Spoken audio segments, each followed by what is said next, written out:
الحمد لله وكفى وسلام على عباده الذين اصطفى أما بعد فأعوذ بالله من الشيطان الرجيم بسم الله الرحمن الرحيم وقرن في بيوتكن ولا تبرجن تبرج الجاهلية الأولى وأقمنا الصلاة وآتينا الزكاة وأطعنا الله ورسوله. وقال النبي صلى الله عليه وسلم إذا صلت المرأة خمسها وصامت شهرها وحفظت فرجها وأطاعت زوجها قيل لها ادخل الجنة من أي أبواب الجنة شئت. وقال النبي صلى الله عليه وسلم إنما الأعمال بالنيات وإنما لكل امرئ ما نوى فمن كانت هجرته إلى الله ورسوله فهجرته إلى الله ورسوله ومن كانت هجرته لدنيا يصيبها أو امرأة يتزوجها فهجرته إلى ما هاجر إليه أو كما قال عليه الصلاة والسلام. اللهم صل على سيدنا محمد وعلى آل سيدنا محمد وبارك وسلم. اللهم صل وسلم وبارك على سيدنا محمد وعلى آل سيدنا محمد وبارك وسلم. اللهم صل وسلم وبارك على سيدنا محمد وعلى آل سيدنا محمد وبارك وسلم.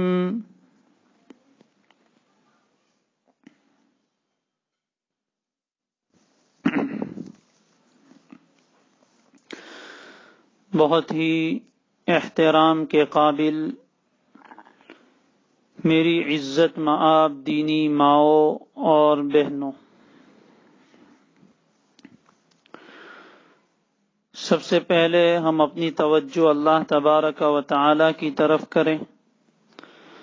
اللہ تبارک و تعالی اس مختصر وقت میں ایسی باتیں کہنے کی، سننے کی، سمجھنے کی اور عمل کرنے کی توفیق عطا فرمائے جس میں ہماری دنیا اور آخرت دونوں کا بھلا ہو. اللہ تبارک و تعالی اخلاص عطا فرمائے، للہیت عطا فرمائے. اللہ تبارک و تعالی ایسی زندگی عطا فرمائے جس سے اللہ تبارک و تعالی خوش ہوتے ہیں. میری دینی ماؤں اور بہنوں، بہت ہی درد کے ساتھ، بہت ہی ادب کے ساتھ آپ کی خدمت میں کچھ اہم باتیں پیش کرنے کا ارادہ ہے. اللہ تعالیٰ میرے لیے کہنا آسان فرمائے، سمجھانا بھی آسان فرمائے. اللہ تبارک و تعالی نے اپنی قدرت کاملہ اور حکمت بالغہ سے انسانوں کو دو قسموں میں تقسیم فرمایا. اولاد آدم اور اولاد حوا میں کچھ لوگوں کو اللہ تعالیٰ نے مرد بنا کر پیدا فرمایا اور کچھ لوگوں کو اللہ تعالیٰ نے عورتوں کی شکل میں پیدا فرمایا. یہ اللہ تبارک و تعالیٰ کی حکمت ہے اور انہی مرد اور عورت کے ذریعے سے یہ پوری دنیا کا نظام قائم ہے. سماج، معاشرہ، سوسائٹی انہی دو کے ملاپ سے تیار ہوتا ہے. ایک مرد اور عورت دونوں کے ملاپ سے ایک گھر بنتا ہے، گھر سے پھر خاندان بنتے ہیں، اور خاندانوں سے پھر معاشرے اور سماج بنتے ہیں، اور پھر پوری دنیا میں انسانوں کی چہل پہل نظر آتی ہے۔ تو اللہ تعالیٰ نے اپنی حکمت سے انسانوں کو دو قسموں میں تقسیم فرمایا، کچھ کو مردوں کی شکل میں پیدا فرمایا اور کچھ کو عورتوں کی شکل میں پیدا فرمایا۔ دونوں کے جسم کی ساخت اور بناوٹ بھی الگ رکھی، دونوں کے دلوں کے جذبات میں بھی کچھ فرق رکھا ہے، اور دونوں کی ذمہ داریاں بھی الگ الگ رکھی۔ دونوں کی جسمانی بناوٹ بھی اللہ نے الگ بنائی ہے، مرد کو ایک الگ شکل دی ہے، اس کے اعضاء کی بناوٹ کچھ اور طریقے سے وجود میں آئی ہے، عورت کو کچھ الگ طرح سے پیدا فرمایا ہے۔ اسی طرح ان دونوں کے جذبات میں، دونوں کی فیلنگز میں، دونوں کی سوچ میں بھی اللہ نے فرق رکھا ہے، دونوں کے احکام میں بھی اللہ تبارک و تعالی نے فرق رکھا ہے، اور دونوں کی ذمہ داریوں میں بھی اللہ تبارک و تعالی نے بہت فرق رکھا ہے۔ ان ذمہ داریوں کو سمجھنا اور اس مردوں اور عورتوں کی لائف سسٹم میں جو اختلاف ہے، جو دونوں میں تھوڑا فرق ہے، اس کو قرآن و حدیث کی روشنی میں سمجھنا اور اس کے مطابق اپنی زندگی گزارنا، یہ ہم میں سے ہر انسان کی ذمہ داری، یہ سب سے بڑا علم ہے کہ انسان کو اپنی زندگی کا مقصد معلوم ہو، اپنی زندگی کا طریقہ معلوم ہو، اور سب سے اچھا، سب سے سچا اور سب سے آسان طریقہ وہی ہے زندگی گزارنے کا جو میرے اور آپ کے رب نے ہمیں قرآن مجید میں سمجھایا ہے، پیارے آقا صلی اللہ علیہ وآلہ وسلم نے اپنی احادیث میں ہمیں جو طریقہ سمجھایا ہے، اس سے اچھا، اس سے سچا اور اس سے آسان اور کوئی طریقہ زندگی نہیں ہو سکتا۔ تو یہ سب سے بڑا علم ہے۔ بنیادی مقصد تو انسان کے دنیا میں آنے کا ایک ہے، وہ اللہ تعالیٰ کی عبادت ہے، لیکن عبادت یعنی بندگی، بندگی کے طریقے اللہ تبارک و تعالی نے الگ الگ رکھے۔ مردوں کے لیے کچھ الگ طرح کے احکام ہیں اور کچھ عورتوں کے لیے الگ طرح کے احکام ہیں۔ بہت سے احکام ایسے بھی ہیں جس میں مرد بھی شریک ہیں، عورت بھی شریک ہیں، لیکن اللہ تعالیٰ نے اپنے قرب کا راستہ بھی دونوں کے لیے کچھ تھوڑا الگ سا رکھا ہے، اس لیے کہ دونوں کی ذمہ داریاں الگ ہیں۔ انسان اپنی زندگی کے مقصد کو اور اپنی ذمہ داری کو جب تک نہیں سمجھے گا، وہاں تک وہ صحیح زندگی نہیں گزار سکتا۔ تو یہ چیز انشاءاللہ آج سمجھانے کا ارادہ ہے، اللہ تعالیٰ سمجھنے کی توفیق عطا فرمائے۔ سب سے پہلی بات تو میری ماؤں اور بہنوں، اپنے دل میں یہ بٹھا لیجئے کہ ہمیں اپنی زندگی ایسی گزارنی ہے جیسے ہمارا رب چاہتا ہے۔ یہ سب سے پہلی اور سب سے بنیادی بات ہے کہ ہمیں اپنی زندگی ایسے گزارنی ہے جیسے ہمارا رب چاہتا ہے، اور رب نے اپنے پیارے پیغمبر صلی اللہ علیہ وسلم کے ذریعے سے جو طریقے زندگی ہمارے لیے پسند کیا ہے، اسی طریقے پر ہمیں زندگی گزارنا ہے۔ الیوم اکملت لکم دینکم واتممت علیکم نعمتی ورضیت لکم الاسلام دینا۔ اللہ نے ہمارے لیے اسلام کے دین ہونے کو پسند کیا ہے، تو جو دین اللہ نے ہمارے لیے منتخب کیا، سلیکٹ کیا، پسند کیا، وہی دین ہمارے لیے سب سے بہتر چیز ہے۔ تو خلاصہ یہ ہوا کہ ہمیں اپنی زندگی اس طرح گزارنی ہے جیسے مذہب اسلام چاہتا ہے۔ اسلام نے مردوں سے اور عورتوں سے کیا مطالبات کیے ہیں، اس کا خلاصہ یہ ہے کہ اللہ تبارک و تعالی نے معاشرے کی اصلاح، سماج کی اصلاح اور سماج کی ترقی، اس میں مردوں کا اور عورتوں کا دونوں کا حصہ لگایا ہے۔ کسی بھی سماج اور معاشرے کو، کسی گھر کو پروان چڑھانے کے لیے، اس کو ترقی دینے کے لیے اور اس میں سدھار پیدا کرنے کی جو ذمہ داری ہے، وہ اللہ تعالیٰ نے صرف تنہا مردوں کو نہیں دی، تنہا عورتوں کو نہیں دی، بلکہ دونوں کے ذمے کچھ کام لگائے ہیں۔ کچھ ذمہ داریاں مردوں کو دی ہیں اور کچھ ذمہ داریاں عورتوں کو دی ہیں، اور دونوں میں ذمہ داریوں کو تقسیم کیا ہے۔ مردوں کے لیے ایسی ذمہ داریاں ہیں جو ان کے مناسب ہیں، عورتوں کے لیے ایسی ذمہ داریاں ہیں جو ان کے مناسب ہیں۔ اللہ تعالیٰ ہی جانتے ہیں، اس لیے کہ وہ پیدا کرنے والے ہیں۔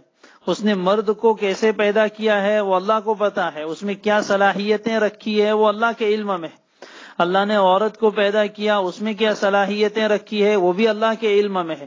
لہذا اللہ نے اپنے علم کے مطابق دونوں کی ذمہ داریاں تقسیم کی ہے۔ چنانچہ خلاصہ اس کا یہ ہے کہ کسی بھی گھر کو چلانے کے لیے، کسی بھی سماج کو بہترین طور پر چلانے کے لیے دو طرح کے کام ہوتے ہیں۔ کچھ کام تو وہ ہیں جو گھر سے باہر نکل کر کرنے پڑتے ہیں، کچھ کام ایسے ہیں جو بڑے مشکل ہیں، سخت کام ہیں۔ ایسے باہر کے کام اور ایسے مشکل اور سخت کام اللہ تبارک و تعالی نے مردوں کے ذمے لگائے، اور کچھ کام ایسے ہیں جو گھر کی چہار دیواری کے اندر کرنے کے ہیں، وہ کام اللہ تبارک و تعالی نے عورتوں کے ذمے لگائے۔ لہذا یہ جو بات کہی جاتی ہے کہ اسلام نے عورت کو گھر کے اندر بٹھا رکھا ہے اور اس کو ترقی سے روک دیا ہے، یہ سراسر غلط بات ہے۔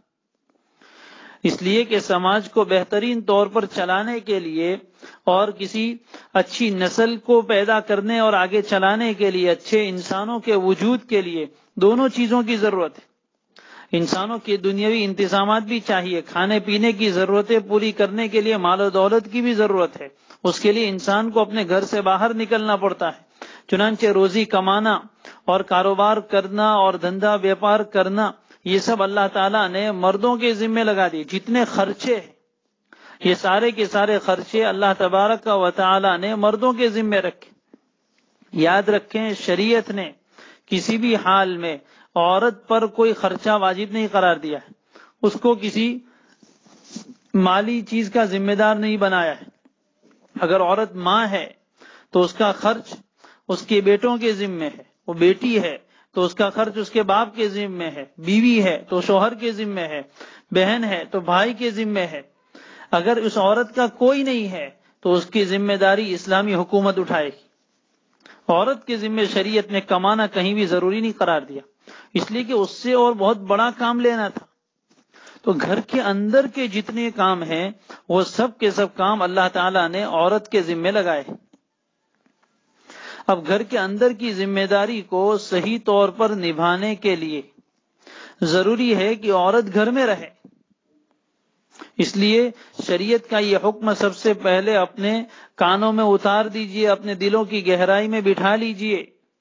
ہمیں اپنی زندگی قرآن کے مطابق ترتیب دینی ہے۔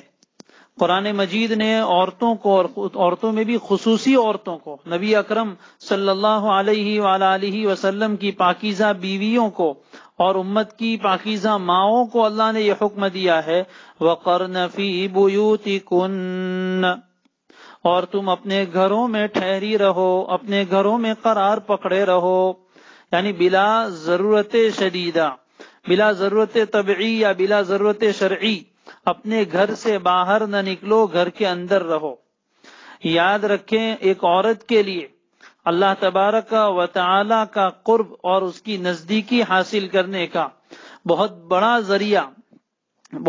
ذریعہ یہ ہے کہ وہ عورت اپنے گھر کے اندر بیٹھے۔ حضرت عبداللہ ابن مسعود رضی اللہ تعالیٰ عنہ، جو بڑے جلیل القدر صحابی ہے، وہ فرماتے ہیں کہ عورت کسی بھی چیز کے ذریعے سے اللہ تبارک و تعالی کا اتنا قرب حاصل نہیں کرتی جتنا کہ وہ اپنے گھر میں بیٹھ کر کر سکتی۔ عورت کے لیے اپنے گھر کی چہار دیواری میں رہنا یہ بھی عبادت ہے۔ اس لیے ہماری مائیں بہنیں اس چیز کو سمجھیں کہ جب وہ اپنے گھر میں بیٹھے تو اس کو اپنی مجبوری نہ سمجھے، اپنے دل کی ناگواری کے ساتھ گھر میں نہ بیٹھے، دل ہی دل میں کڑن نہ رکھیں کہ ہم کو گھر میں ہی بیٹھے رہنا ہے، باہر نہیں نکلنے دیتے ہیں، بلکہ جس وقت وہ گھر میں بیٹھی ہوئی ہوں اس وقت وہ اس بات کا دھیان رکھیں کہ مجھے بھی آزادی ہے، میں بھی چاہوں تو اپنے گھر سے باہر نکل سکتی ہوں، بازاروں کی زینت بن سکتی ہوں اور جہاں چاہے گھومنے جا سکتی ہوں، لیکن میں اس لیے نہیں جا رہی ہوں کہ میرا اللہ کا حکم ہے وَقَرْنَ فِي بُيُوتِكُنَّ۔ اصل پردہ یہ ہے، وَقَرْنَ فِي بُيُوتِكُنَّ، اپنے گھروں میں ٹھہری رہو۔ تو یہ عورت کے لیے بہت بڑا حکم ہے کہ وہ اپنے گھر میں ٹھہرے اور گھر میں ٹھہرنے کو عبادت سمجھے، اللہ کے قرب کا ذریعہ سمجھے۔ جب کبھی نفس و شیطان اور دنیا میں باہر بھٹکتی ہوئی عورتوں کو دیکھ کر آپ کے دل میں یہ خیال آنے لگے کہ میں بھی اس طرح باہر نکل کر گھوموں پھروں، میں بھی آزادانہ روش اختیار کروں، اس وقت اللہ تبارک و تعالی کا یہ حکم اور قرآن مجید کی اس آیت کو اپنے پیش نظر رکھیں، وَقَرْنَ فِي بُيُوتِكُنَّ، اور تم اپنے گھروں میں ٹھہری رہو۔ یہ حکم اپنے دلوں کی گہرائی میں اتاریے اور پھر سوچیے، اللہ سے کہیے، اللہ میں اس لیے نہیں جا رہی ہوں کہ تجھے میرا باہر نکلنا پسند نہیں ہے، تو مجھے گھر میں رہنے کو حکم دیتا ہے، میں تیرے حکم پر اپنے گھر میں رہتی ہوں۔ یاد رکھیے، لوگوں کو باہر نکل کر عبادت کرنے پر جو ثواب ملتا ہے، عورت کو اس کے گھر میں رہ کر وہ ثواب مل جاتا ہے۔ چنانچہ نماز کے بارے میں فرمایا گیا، نبی اکرم صلی اللہ علیہ وسلم کے زمانے میں عورتیں اگرچہ مسجد میں آتی تھی، لیکن آپ نے حکم یہ فرمایا کہ اللہ تعالیٰ کے نزدیک سب سے بہترین عورت کی نماز وہ ہے جو اپنے گھر کے اندر پڑھو، گھر میں بھی اندر کے کمرے میں پڑھے۔ تو یہ پہلا حکم ہے وقرن فی بیوتکن، جس کو آج کل ہماری عام طور پر دیندار عورتوں نے بھی نیکی نہیں سمجھا ہے۔ اچھی دیندار عورتیں اپنے گھروں سے بے تحاشا باہر نکلتی ہے بلا ضرورت کے، ایسے ہی گھومنے کے لیے، بھٹکنے کے لیے۔ علماء سے پوچھیے، مسائل بہشتی زیور میں صاف طور پر لکھے ہوئے کہ عورت اپنے گھر سے کب نکل سکتی ہے، کب نہیں نکل سکتی، لیکن بس گھومنے پھرنے کے نام پر اور شاپنگ کے نام پر اور پتہ نہیں کس نام پر عورتیں اپنے گھروں سے بے تحاشا باہر نکلتی ہے، اور پھر اس کو کوئی شریعت کے خلاف کام بھی نہیں سمجھتی۔ یہ بہت خطرناک چیز ہے۔ ایک تو یہ کہ کوئی گناہ اپنی جگہ گناہ ہو اور آدمی گناہ سمجھتے ہوئے اس کو کرے تو کبھی نہ کبھی توبہ کی توفیق ہوتی ہے۔ دوسری بات یہ ہے کہ گناہ کرے اور اس کو گناہ ہی نہ سمجھے تو اس پر کبھی توبہ کی توفیق بھی نہیں ہوتی۔ اس لیے یہ حکم شریعت کا ہے، وقرن فی بیوتکن، بلا ضرورت کے اپنے گھروں سے باہر نہ نکلے اور گھر میں رہنے کو عبادت سمجھے۔ اور گھر میں رہ کر کیا کرنا ہے؟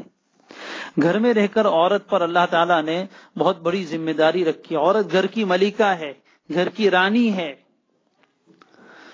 اور اس کے ذمے پورے گھر تو بن جاتا ہے اینٹ سے، کتنا ہی اچھا مکان کسی نے بنا لیا، کتنا ہی اچھا بنگلہ کسی نے بنا لیا، لیکن اگر اس میں رہنے والی عورت، اس کی تربیت صحیح نہیں ہوئی ہے، اس کے اخلاق صحیح نہیں ہے، اس میں وہ صلاحیت نہیں ہے، تو اتنے بڑے گھر کو بھی وہ سکون سے خالی کر دے گی۔ اور اگر عورت صلاحیت والی ہے اور اسلامی تعلیمات سے آراستہ پیراستہ ہے تو وہ جھونپڑے کو بھی جنت بنا سکتی۔ یہ عورت کا کام ہے کہ گھر کو کس طرح سجانا ہے، گھر کو کس طرح مینٹین کرنا ہے، اور گھر کے لوگوں کو کس طرح مینٹین کرنا ہے۔ یہ بھی عورت کی ذمہ داری ہے۔ گھر کے لوگوں میں، چاہے وہ ساس سسر ہو، گھر کے لوگوں میں چاہے وہ ساس سسر ہو، یا گھر کے لوگوں میں اس کا شوہر ہو، گھر کے لوگوں میں اپنی اولاد ہو، ان سب کو مینٹین کرنا یہ عورت کی ذمہ داری ہے۔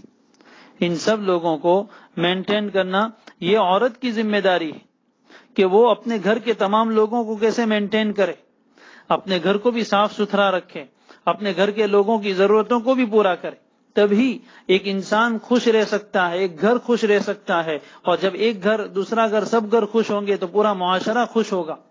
عورت کی ذمہ داری گھر میں رہتے ہوئے اپنے گھر کے تمام افراد کو سنبھالنے کی ہے۔ وہ ایک وقت ماں ہو کر اپنے بچوں کی ذمہ داری پوری کرتی ہے، تو دوسری طرف بیوی ہو کر اپنے شوہر کی ذمہ داری ادا کرتی ہے، بہو ہونے کی حالت میں وہ اپنے ساس سسر کی ذمہ داری ادا کرتی ہے۔ اس کے ذمہ بہت کام ہے۔ چنانچہ عورت کو چاہیے کہ اپنے گھر کے کاموں کے بارے میں بھی اچھی طور پر صلاحیت پیدا کریں۔ بڑی عمر کی عورتوں سے، ماؤں سے کہوں گا کہ اپنی بچیوں کو ایسی تعلیم دیجیے، اپنی بچیوں کو وہ تعلیم دیجیے جو ان کو گھر چلانے میں مددگار ثابت ہو۔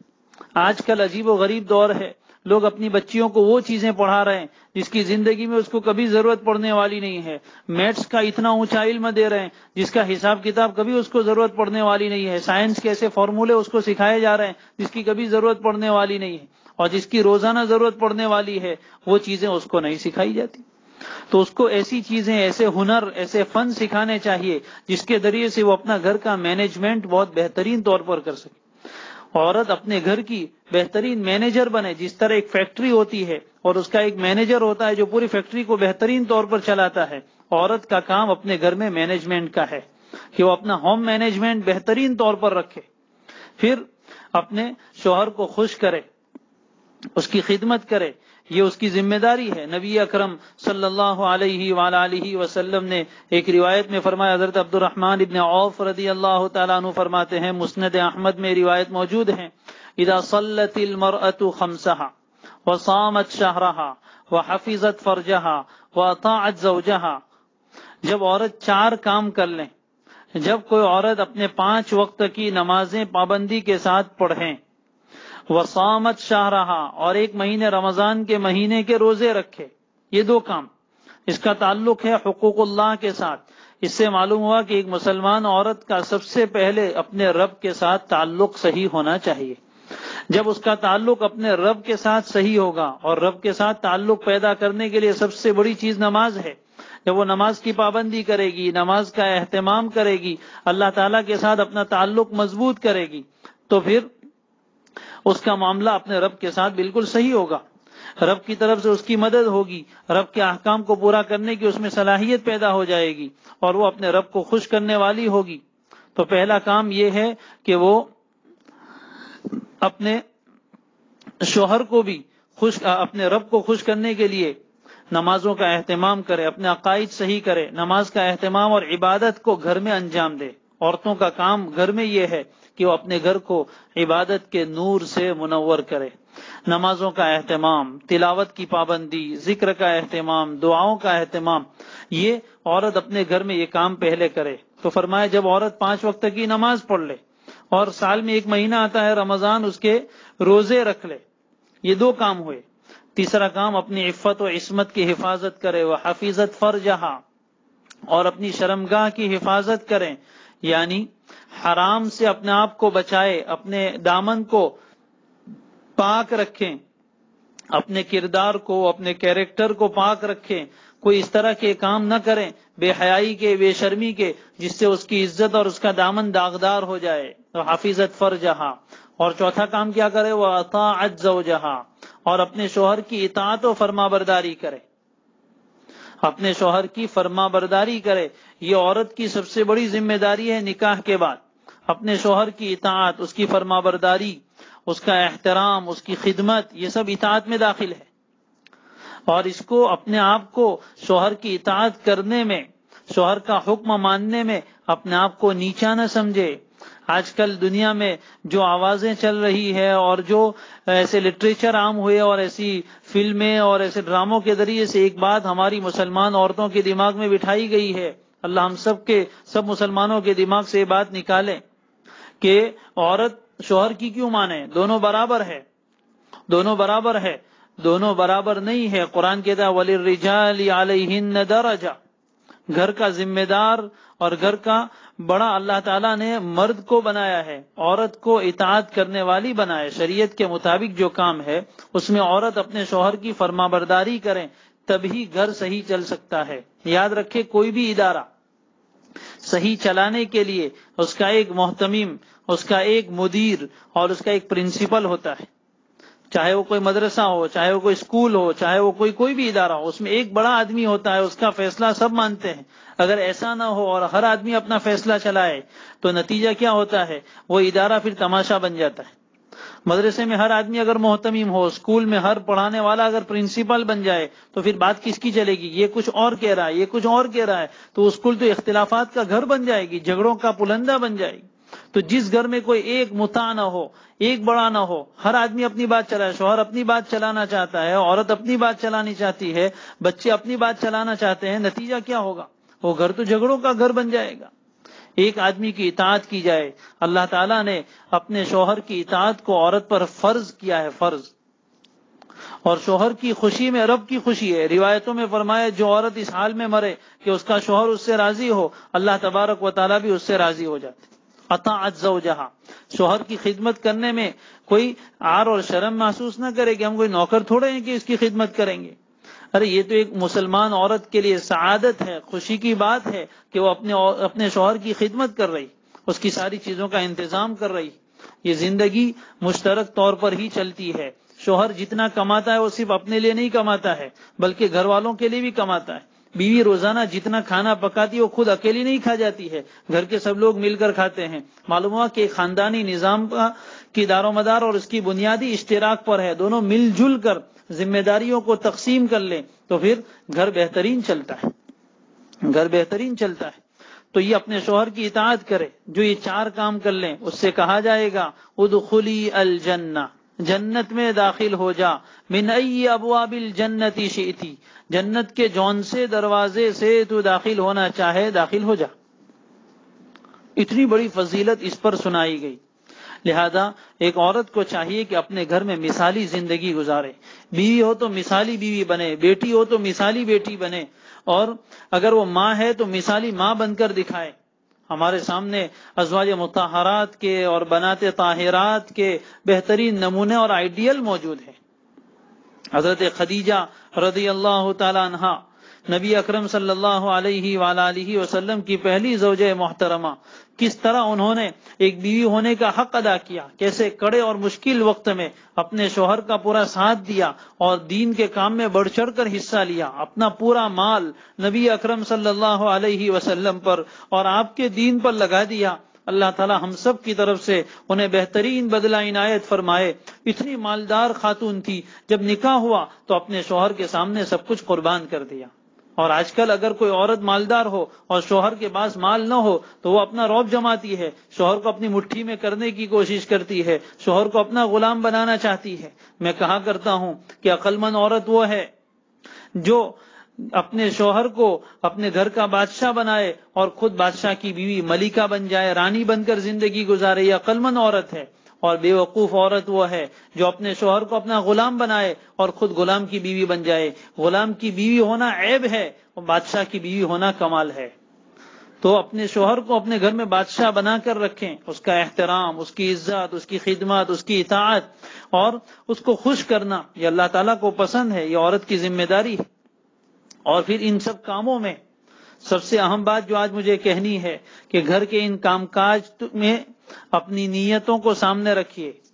دیکھیے جو کام ایک مسلمان عورت اپنے گھر میں کرتی ہے، چاہے وہ کھانا پکانا ہو، صاف صفائی ہو، شوہر کی خدمت ہو، بچوں کی خدمت ہو، یہ سب کام صرف مسلمان عورتیں نہیں کرتی ہیں، غیر مسلم عورتیں بھی کرتی ہیں، لیکن وہ صرف اس لیے کرتی ہے کہ سماج ہے، اس پر ان کو دنیا میں جو کچھ ملتا ہے ملتا ہے، آخرت میں کچھ نہیں ملے گا۔ لیکن میری پیاری ماؤں اور بہنوں، آپ کے دل میں اللہ نے ایمان رکھا ہے، آپ آخرت پر ایمان رکھتے ہیں، محمد الرسول اللہ صلی اللہ علیہ وسلم کی شریعت پر آپ کا ایمان ہے، لہذا آپ جو بھی کام کریں گے اگر اس میں آپ نے اپنی نیتیں صحیح کر لی تو آپ کا ہر کام عبادت بن جائے گا، چاہے وہ کھانا پکانا ہو، چاہے وہ گھروں کی صفائی ہو، چاہے وہ بچوں کی دیکھ ریکھ ہو، ان کا کام کرنا ہو، چاہے شوہر کی خدمت ہو، یہ سب کام آپ کو اس لیے نہیں کرنے کہ ہم عورت ہیں، شادی کر کے اس گھر میں آئے ہیں تو ہم کو کرنا ہی پڑے گا۔ مومن عورت کی سوچ ایسی نہیں ہوتی۔ مومنہ عورت جب نکاح کر کے آئی تو خود سے نہیں آئی تھی، اللہ کا حکم پورا کرنے کے لیے آئی تھی۔ اب اس نے اپنے اس مرد کو جو شوہر بنایا ہے وہ اللہ کے حکم پر بنایا ہے، تو اب اس عورت کو چاہیے کہ یہ جو اللہ کے حکم پر آئی ہے اور اس کی زندگی نکاح کے بعد صحیح اور حلال طریقے پر شروع ہوئی ہے، اب یہ اپنے ہر کام میں نیت کا دھیان رکھے۔ کھانا پکا رہی تو اس لیے نہیں کہ بس بھوک لگتی ہے سب کو کھلانا ہے اس لیے میں پکا رہی ہوں، اس میں نیت کریں کہ میں اس لیے کھانا پکا رہی ہوں کہ اللہ تعالیٰ کی طرف سے مجھے یہ حکم ہے کہ میں اپنے شوہر کی خدمت کروں۔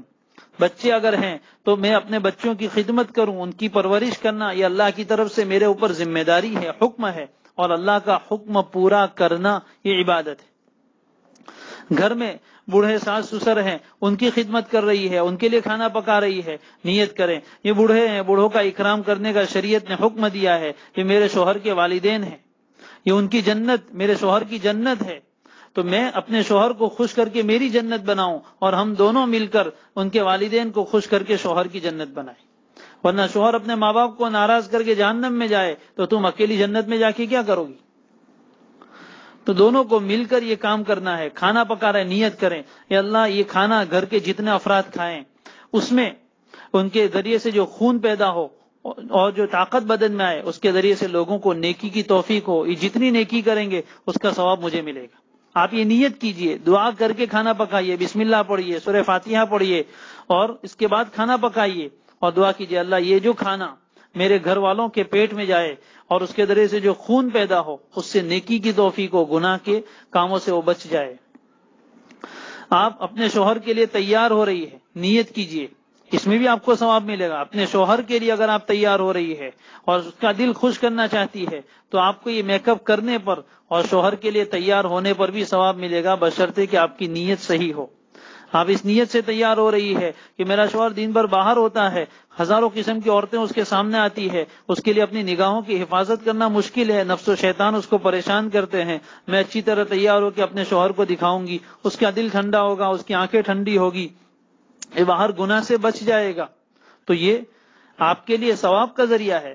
آپ اپنے گھر میں جھاڑو دے رہی تو اس لیے نہیں کہ مہمان آ رہے ہیں تو چلو ذرا گھر صاف ہونا چاہیے، بلکہ نیت یہ ہو کہ گھر کی صفائی اور نظافت اللہ تعالیٰ کو پسند ہے۔ حدیث شریف میں ان اللہ نظیف یحب النظافہ، اللہ تعالیٰ ہر عیب سے پاک صاف ہے اور وہ نظافت کو، ستھرائی کو، پاکی کو پسند کرتے ہیں۔ تو میں اس لیے اپنا گھر صاف ستھرا رکھتی ہوں کہ میرے اللہ کو صفائی اور ستھرائی پسند ہے۔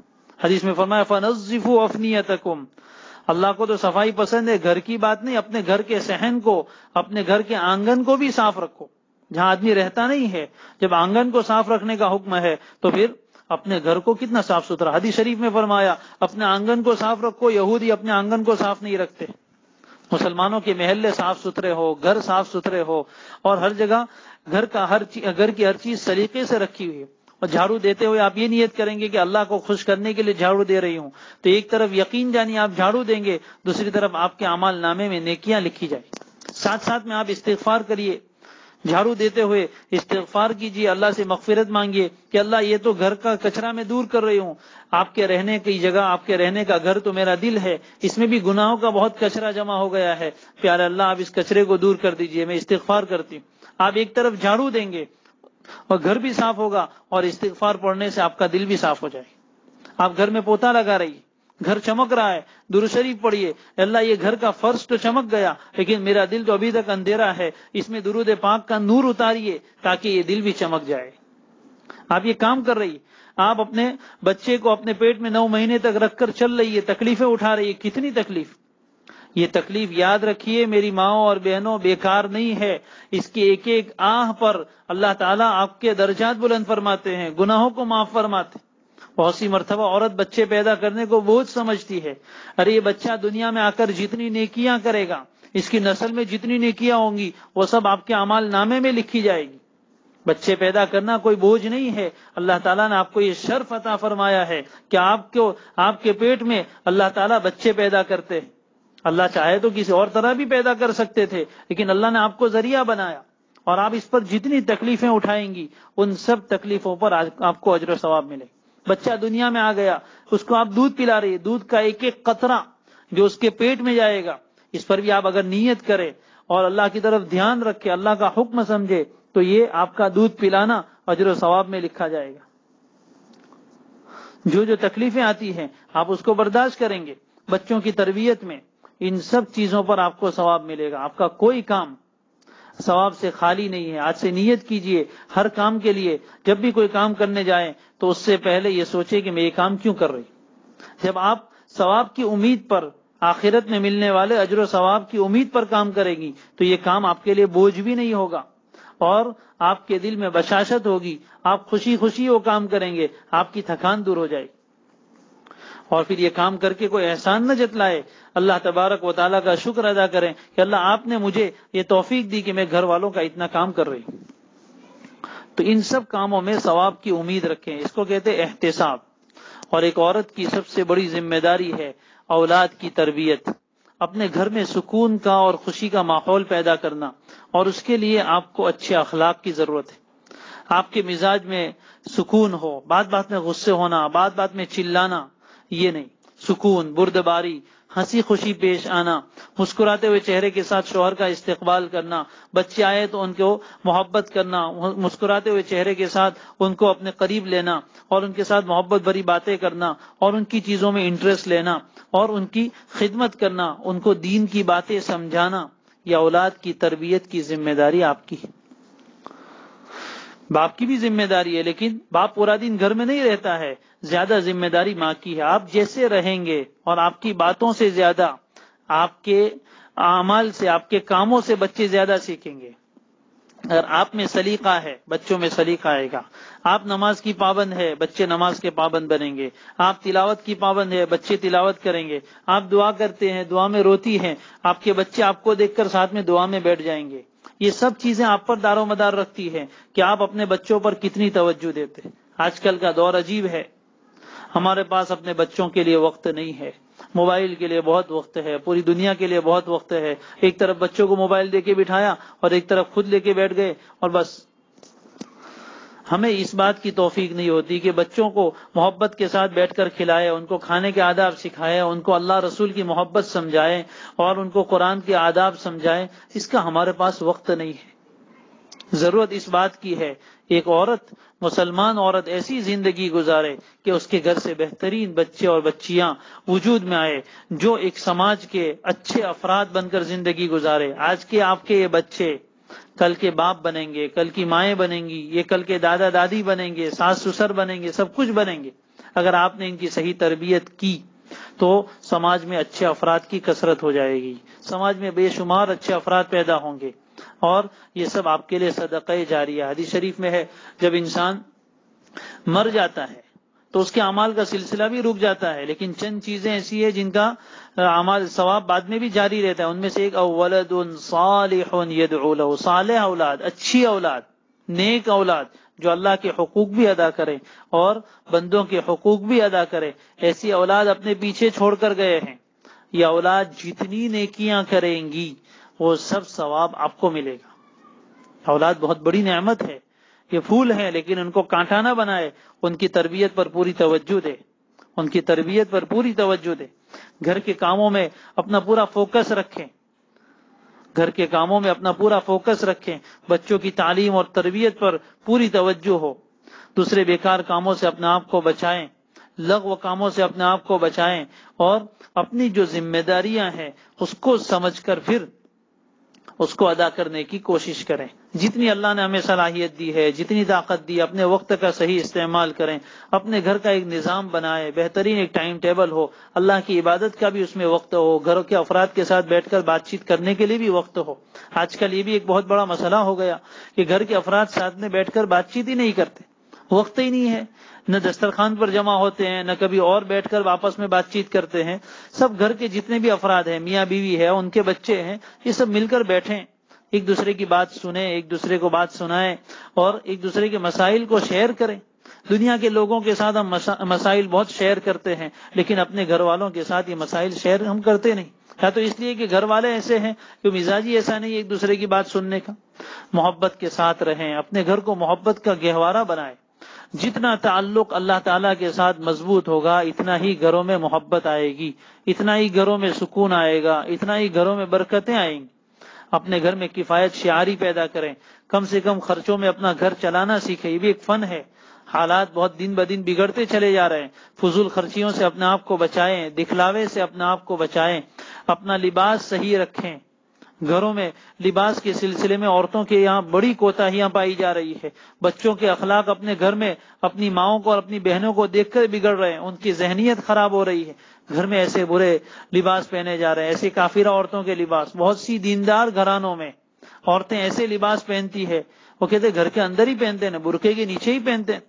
تو علماء سے پوچھیے کہ اس کا کیا حکم ہے، اس کے اثرات پڑتے ہیں۔ اس لیے آج کے بیان کا خلاصہ یہ ہے کہ اللہ تبارک و تعالی نے انسانوں کی دو قسمیں بنائی ہے، ایک مرد اور ایک عورت۔ دونوں کی پیدائش میں بھی اللہ نے کچھ نہ کچھ فرق رکھا ہے، دونوں کی ذمہ داریوں میں بھی فرق رکھا ہے، دونوں کے احکام میں بھی فرق رکھا ہے۔ اس لیے عورت کو ان ذمہ داریوں کو سمجھنا، ان احکام کو سمجھنا جو اپنے آپ سے متعلق ہے، بہت ضروری ہے۔ ان احکام میں سب سے پہلا حکم یہ بیان کیا کہ اپنے گھروں میں رہیں اور اس کو عبادت سمجھے۔ بہت سخت ضرورت پیش آ جائے تو اپنے گھر سے نکلیں، ورنہ بلا ضرورت کے بازاروں میں سیر سپاٹے کرنے کے لیے اور ادھر ادھر گھومنے پھرنے کے لیے بار بار اس طرح عورتیں نہ نکلیں۔ پردے کے ساتھ نکلنا بھی ضرورت کے وقت ہے، یہ نہیں کہ جب چاہے بس برقع اٹھائے اور چلی۔ شریعت کی نظر میں یہ چیز پسندیدہ نہیں ہے. یہ احکام شاید آپ کو عجیب لگ رہے ہوں گے کہ پردہ پہن کے بھی نہیں نکل سکتے. قرآن کا حکم تو یہی ہے وقرن فی بیوتکن. ہاں اگر کوئی ضرورت پیش آ جائے، چاہے وہ طبعی ضرورت ہے چاہے وہ شرعی ضرورت ہے، تو اس صورت میں جا سکتے ہیں. اس کے احکام علماء سے پوچھیں کہ کون سے وقت گھر سے نکل سکتے ہیں، کب نہیں نکل سکتے. علماء نے تو تفصیل سے احکام لکھ دیے ہیں. لہذا یہ جو ہمارے یہاں ماحول چل پڑا ہے، عورتوں نے یہ ایکٹیوا اٹھائی، گاڑی اٹھائی اور نکل پڑی. عام طور پر شہروں میں یہ ماحول عام طور پر دیکھنے میں آتا ہے. بڑی بڑی دیندار عورتیں باقاعدہ گاڑیاں لے کر نکلتی ہے اور کہتے کہاں جا رہے ہیں؟ تعلیم میں جا رہے ہیں. کہاں جا رہے ہیں؟ فلاں جگہ جا رہے ہیں، دین کی دعوت دینے جا رہے ہیں. علماء سے پوچھئے تو صحیح کہ آپ کا اس طرح دعوت کے لیے جانا صحیح ہے یا نہیں ہے. اور اس کو تو کچھ برا سمجھتی نہیں کہ اس میں کیا ذرا ماڈرن ہے. علماء سے پوچھئے کہ عورت کی گاڑی چلانے کا کیا حکم ہے، وہ چلا سکتی ہے یا نہیں چلا سکتی. اس لیے اس سلسلے میں بہت احتیاط چاہیے. شریعت کے مزاج کو سمجھے، فرائض کو سمجھے، حرام کاموں کو سمجھے اور حرام سے اپنے آپ کو بچائیں. فرائض کو پورا کیجیے. نوافل میں اور وظیفوں میں پڑی ہوئی ہے اور فرائض کے سرعام دھجیاں اڑائی جا رہی ہے اور حرام کاموں کا سرعام ارتکاب کیا جا رہا ہے. اس کو گناہ بھی نہیں سمجھتی. اچھی اچھی دیندار عورتیں باہر اس طرح بائیکیں لے کر نکلتی اکیلی، اور وہ بہت سی مرتبہ ان کے برقعے کے نیچے سے لباس دکھتا ہے تو نیچے جینس کی پینٹ پہنی ہوئی اور سمجھتی ہم بہت دیندار ہے. شریعت کا مزاج سمجھیے. شریعت نے جس کام کا حکم دیا اس کو کیجیے. اپنی چاہت کے مطابق دین کا کام کرنا یہ شریعت نہیں ہے. اس لیے پہلا حکم وقرن فی بیوتکن، اس حکم پر عمل بہت نادر ہو رہا ہے، بہت کم ہو رہا ہے. اس لیے بلا ضرورت کے اپنے گھر سے باہر نہ نکلیے اور اس کو اپنے لیے قید نہ سمجھیے. یہ قید اللہ کی طرف سے ہے. اللہ نے اپنی حکمتوں سے یہ حکم دیا ہے. اس کے باہر نکلنے میں فتنے ہیں، خود اس کے لیے بھی اور دوسروں کے لیے بھی. اور گھر میں رہ کر کام بہت ہے. گھر میں رہ کر کام بہت ہے. پورا گھر آپ کو سنبھالنا ہے، آپ فارغ نہیں ہے. پورا گھر آپ کو سنبھالنا ہے. اگر گھر میں بہت سارے کام کرنے والے موجود ہیں اور آپ کے پاس فرصت میں وقت ہے تو تلاوت کیجئے، عبادت کیجئے، بچوں کے پیچھے توجہ دیجئے، ان کا کام کیجئے. گھر میں رہتے ہوئے آپ کچھ مشغلہ اختیار کرنا چاہے تو کر سکتے، لیکن یہ گھر سے باہر نکلنے والے سلسلے ختم کیجئے. اپنی بچیوں کو وہ تعلیم دیجئے، ہوم سائنس ان کو سکھائیے، ہوم مینجمنٹ ان کو سکھائیے، ایسے ہنر سکھائیے جو گھر میں رہ کر ہماری بیٹی وہ اپنا گھر چلا سکے. وہ چیزیں اس کو اچھا پکانا سکھائیے، اس کو کپڑے سینا سکھائیے اور اس کو گھر میں رہ کر جو کام کرنے کے ہیں وہ سکھائیے. یہ اس کی ذمہ داری ہے. ہماری بیٹیاں اس لیے نہیں کہ وہ آفسوں میں جا کر کام کرے گی، ہماری بیٹیاں اس لیے نہیں کہ وہ سیلز گرل بن کے لوگوں کے لیے مسکراہٹیں بکھیرے گی. یہ ہماری عورتیں اس کام کے لیے نہیں ہے. ہوگی کوئی کسی کی ماں بہنیں بیٹیاں ہو تو، لیکن ہماری امت کی بیٹیاں اور اللہ کے نبی صلی اللہ علیہ وسلم کی ماننے والی بیٹیوں کو اللہ کے نبی نے ایسا گھٹیا درجہ نہیں سکھایا. مردوں کو بازو میں طاقت دی اور کہا کہ کما کے کھلاؤ اپنی ماؤں کو، کما کے کھلاؤ اپنی بہنوں کو اور بیٹیوں کو، ان کے خرچے پورے کرو، یہ تمہاری ذمہ داری ہے. ان کی ذمہ داری نہیں کہ وہ باہر نکل کے کام کرو اور تم ان کا پیسہ بیٹھ کر کھاؤ. اسی طرح شاپنگ کے نام پر عورتیں اکیلی نکلتی ہے اور دکانوں میں جا کر مردوں کے ساتھ، غیر محرم مردوں کے ساتھ بے تکلفانہ باتیں.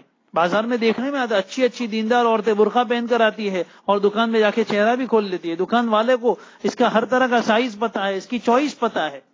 ایسی بے شرمی اور ایسی بے حیائی کے کام دینداروں کے یہاں ہو رہے ہیں. الامان والحفیظ، یہ سب شریعت کا کھلے عام مذاق ہے. اپنے آپ کو دیندار سمجھنے کا جو دھوکہ ہے اس کو نکالیے. دینداری کسی اور چیز کا نام ہے.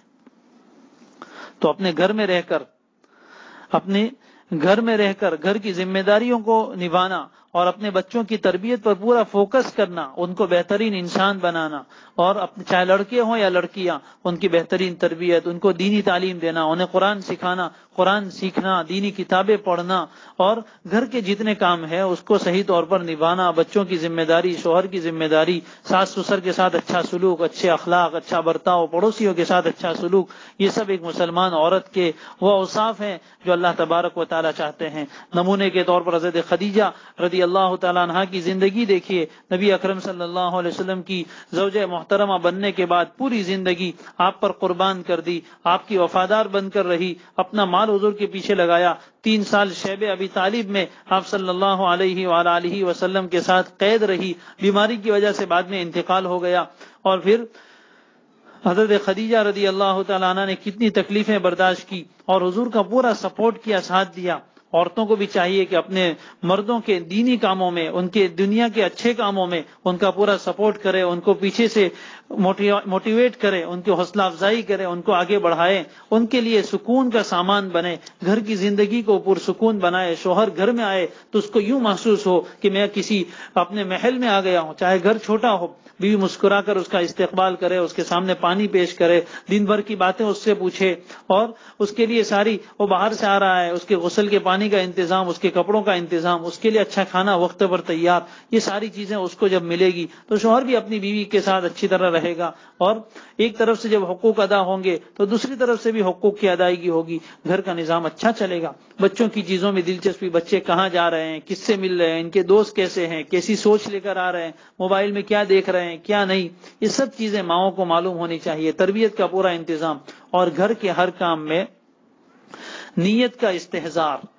صرف رسمی طور پر، رواج کے طور پر نہیں کرنا ہے، اور مرے ہوئے دل کے ساتھ مجبوری کے درجے میں کہ اب عورت ہے تو کیا ہے، ہم کو تو کرنا ہی پڑے گا، اس جذبے سے نہیں، بلکہ خوشی کے ساتھ کہ نہیں، یہ تو میری ذمہ داری ہے۔ جس طرح میرا شوہر کمانے جاتا ہے یہ اس کی ذمہ داری ہے، اس طرح گھر کے یہ کام کرنا میری ذمہ داری ہے۔ بہت سی عورتوں نے کہیں غلط مسئلہ سن رکھا ہے کہ عورتوں کی ذمہ تو بس کچھ کام نہیں ہے، خدمت، گھر کا کھانا پکانا، یہ سب عورتوں کی ذمہ نہیں ہے۔ ارے حضرت فاطمہ رضی اللہ تعالیٰ عنہ کی سیرت آپ نے نہیں سنی، آپ نے نہیں پڑھی، گھر کا سب کام خود سے کرتی تھی، پانی بھر کے مشکیزیں بھر کے لاتی تھی، اور گھر میں چکی چلاتی تھی جس کی وجہ سے ہاتھوں میں نشان پڑ گئے تھے، اور مشکیزہ اٹھانے کی وجہ سے سینے کے اوپر والے حصے پر، گلے کے پاس نشان پڑ گئے تھے۔ یہ سب کون کر رہا ہے؟ جنتی عورتوں کی سردار نبی اکرم صلی اللہ علیہ وسلم کی لختے جگر، حضور کو پتا ہے اگر عورت کے ذمے یہ سب کام نہ ہوتے تو پھر کیوں حضرت فاطمہ رضی اللہ تعالیٰ نے یہ سب کام کرتی، اور ان سے کیوں کروائے جاتے؟ یہ امت کی عورتوں کے لیے نمونہ پیش کرنا تھا، اس لیے یہ سب کام ان سے کروائے گئے۔ بہرحال یہ چند باتیں ہیں جو مومن عورت کی زندگی میں ضروری ہے، ان کو اپنے دماغ میں رکھیں اور اس کے مطابق اپنی زندگی ترتیب دے۔ دینی کتابیں پڑھیں، عورتوں سے متعلق بھی بہت سی کتابیں لکھی جا چکی ہیں، اس کو پڑھ کر معلوم کریں کہ ہماری زندگی کیسی ہونی چاہیے۔ تحفہ خواتین نامی ایک کتاب ہے، اس کا مطالعہ کیجیے، بہشتی زیور میں مستقل ابواب ہیں، ان کا مطالعہ کیجیے، حضرت تھانوی رحمۃ اللہ علیہ کی اور بھی کتابیں ہیں، ان کا مطالعہ کر کے اپنی زندگی کو شریعت کی روشنی میں ڈھالنے کی کوشش کریں۔ یہی کامیابی کا راستہ ہے، یہی گھروں کے سکون کا ضامن ہے، اور یہی فتنوں سے بچنے کا ذریعہ ہے۔ اللہ تبارک و تعالی تمام مسلمان خواتین کو اس پر عمل کرنے کی توفیق عطا فرمائے۔ وآخر دعوانا ان الحمد للہ رب العالمین۔ دعا کر لیجیے۔ الحمد لله رب العالمين عدد خلقه ورضا نفسه وزنة عرشه ومداد كلماته لا نحصي ثناء عليك أنت كما أثنيت على نفسك يا رب صل وسلم دائما أبدا على حبيبك خير الخلق كلهم جزا الله عنا سيدنا وحبيبنا وشفيعنا محمدا بما هو أهله رب اغفر وارحم وأنت خير الراحمين رب اغفر وارحم وتجاوز ما تعلم إنك أنت الأعز الأكرم يا أرحم الراحمين يا أرحم الراحمين يا أكرم الأكرمين يا غياث المغيثين يا سامع دعاء المضطرين يا كاشف الكرب يا ذا الجلال والإكرام اللهم اغفر لنا وللمؤمنين والمؤمنات والمسلمين والمسلمات الأحياء منهم والأموات برحمتك يا أرحم الراحمين ربنا آتنا في الدنيا حسنة وفي الآخرة حسنة وقنا عذاب النار ربنا هب لنا من أزواجنا وذرياتنا قرة أعين واجعلنا للمتقين إماما يا أرحم الراحمين يا أرحم الراحمين يا أرحم الراحمين پیارے اللہ، اے ہمارے پیارے رب، اے ہمارے پیارے رب، ہم آپ کے عاجز مسکین بندے اور بندیاں آپ کے حضور میں حاضر ہیں۔ دنیا کے کونے کونے میں بیٹھ کر تیری یہ بندیاں تیرے دین کی باتیں سن رہی تھی۔ اے اللہ، جو آپ نے دل میں ڈالا وہ قرآن و حدیث کی روشنی میں کہنے کی کوشش کی، پیارے اللہ اپنی بارگاہ میں قبول فرما۔ آج کی اس مجلس کو ہم سب کے لیے مغفرت کا ذریعہ بنا۔ اللہ ہم سب کے لیے اپنی رضا کا ذریعہ بنا۔ اے اللہ ہمیں ایسا بنا دیجیے کہ ہم آپ کو پسند آ جائیں۔ اللہ ہمیں ایسی زندگی عطا فرما جیسی آپ چاہتے ہیں۔ اللہ صحیح معنی میں آپ کے دین پر چلنے کی توفیق عطا فرما۔ اے اللہ صحیح معنی میں آپ کے دین پر چلنے کی توفیق عطا فرما۔ ہمارے حال پر رحم فرما۔ اے اللہ ہم آپ کے بھی نافرمان اور آپ کے بندوں کے بھی نافرمان، ہم نے نہ آپ کے حقوق ادا کیے اور نہ آپ کے بندوں کے اور بندیوں کے حقوق ادا کیے۔ پیارے اللہ ہمیں حقوق کی ادائیگی کی توفیق عطا فرما، دین کی صحیح سمجھ عطا فرما۔ پیارے اللہ آج کے اس پروگرام کو بے انتہا قبول فرما، جن حضرات نے اس کا انتظام کیا پیارے رب ان کو اپنی شان نشان بدلہ عطا فرما، ان کی کوششوں کو بارآور فرما۔ پیارے اللہ امت مسلمہ کے حال پر رحم فرما، نہ پوری دنیا کے انسانوں کے حال پر رحم فرما۔ پیارے رب جو آئی ہوئی وبا ہے جس میں تیرے بے شمار بندے اور بندیاں مبتلا ہیں، پیارے اللہ تمام کو شفاء کاملہ عاجلہ دائمہ مستمرہ عطا فرما۔ اے اللہ کتنے ایسے بیمار ہیں جن کے پاس علاج کے لیے کچھ پیسے نہیں ہے، اے اللہ وہ گھر میں ہی رگڑ رگڑ کے مر رہے ہیں۔ پیارے رب ایسی مجبوری کی حالت کو بھی لوگوں نے پیسے کمانے کا ذریعہ بنا لیا ہے۔ پیارے رب معاف کر دیجیے، رحم فرما دیجیے، پوری امت مسلمہ کی حفاظت فرما دیجیے۔ اللہ اس وبا کو عافیت کے ساتھ ختم فرما دیجیے۔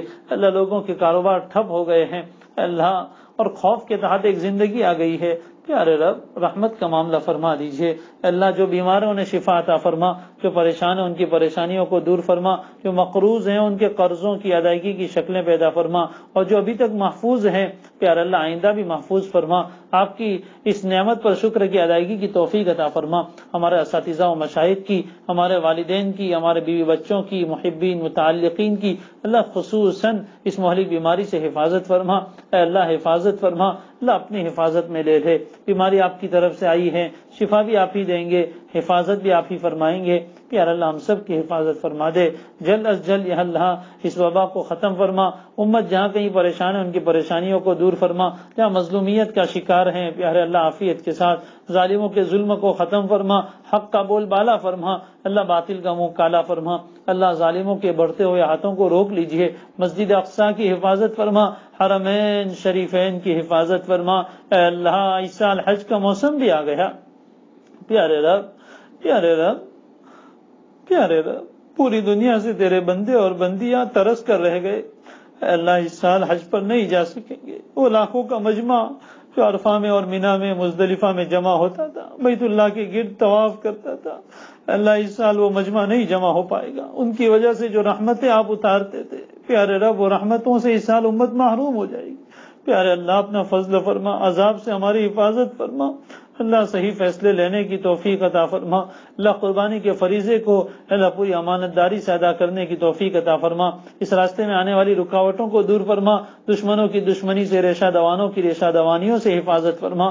پیارے اللہ ہمارے اکابرین کی، اساتذہ و مشائخ کی عمروں میں برکت عطا فرما، ان کی زندگیوں میں برکت عطا فرما۔ اے اللہ یہ جتنی تیری بندیاں سن رہی ہیں پیارے اللہ، ان میں سے ہر ایک کے دل میں بہت سی جائز مرادیں ہیں، بہت سی پریشانیاں ہیں، وہ آپ کے علاوہ کسی کے سامنے نہیں کہہ سکتی۔ کوئی اپنے شوہر سے پریشان ہے، کوئی بچوں سے پریشان ہے، کسی کے گھر میں ساس سسر کی وجہ سے پریشانیاں ہیں، اور کوئی ساس سسر اپنی بہو سے پریشان ہے۔